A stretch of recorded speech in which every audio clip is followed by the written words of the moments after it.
बिस्मिल्लाहिर्रहमानिर्रहीम। अस्सलाम वालेकुम। बच्चों के चेहरे पर अक्सर इस तरह के सफ़ेद कलर के धब्बे बन जाते हैं। ये गोल या बेज़वी शक्ल के होते हैं और अक्सर लोग ख्याल करते हैं कि ये जो धब्बे हैं ये कैल्शियम की कमी की वजह से हैं। बेसिकली इसका कैल्शियम की कमी से कोई ताल्लुक़ नहीं होता। ये एक बहुत ही हल्की किस्म का डर्माटाइटिस होता है। इन धब्बों के बनने की बड़ी वजह स्किन की डिहाइड्रेशन होती है। ये उन बच्चों और बड़ों में ज़्यादा हो सकती है जिनकी जिल्द खुश्क रहती है या जो धूप में ज़्यादा काम करते हैं। जितने भी एड्स के अंदर हम जरासीम कुश या एंटी बैक्टीरियल सोप देखते हैं, ये इन धब्बों के बनने की एक बड़ी वजह हो सकते हैं। इन धब्बों को हम मेडिकल लैंग्वेज में पिट्रियासिस एल्बा कहते हैं और इसके डायग्नोसिस के लिए किसी किस्म के टेस्ट की ज़रूरत नहीं होती।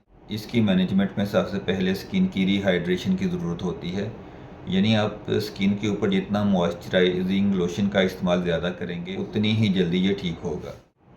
इसलिए जिन लोगों को ये प्रॉब्लम होती है अपनी स्किन के ऊपर कोई मॉइस्चराइजिंग लोशन या पेट्रोलियम जेली का इस्तेमाल करें और 1% हाइड्रोकोर्टिसोन क्रीम भी यूज़ की जा सकती है और ज़्यादा प्रॉब्लम की सूरत में mild to moderate steroid ointment का भी इस्तेमाल किया जा सकता है।